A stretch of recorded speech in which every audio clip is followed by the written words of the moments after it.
నరేంద్ర మోడీ గారిని తిరిగి ప్రధానమంత్రి చేయాలని చెప్పి ఆలోచనతో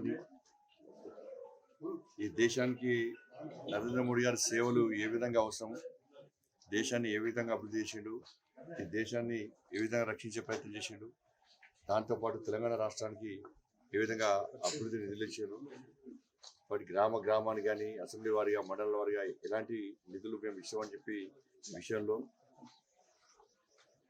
ఇచ్చిన హామీలను నరేంద్ర మోడీ ప్రభుత్వం ఏ విధంగా నెరవేర్చింది అన్నటువంటి విషయాన్ని ప్రజలకు వివరిస్తూ నేను పార్లమెంట్ సభ్యునిగా గెలిచిన తర్వాత కూడా ఎన్ని తీసుకొస్తున్న విషయంలో అభివృద్ధి విషయంలో మన కరీంనగర్ పార్లమెంట్ నియోజకవర్గ ప్రజలకు వివరించి నరేంద్ర మోడీ గారిని ప్రధానమంత్రి చేయాలని చెప్పి ఒక విజ్ఞప్తిని వారికి అందించడానికి ప్రజాహిత యాత్రను ప్రారంభించడం జరిగింది. సిరిసిల్ల వేములవాడలో ఉత్సవాల్లో మనం ప్రారంభించడం.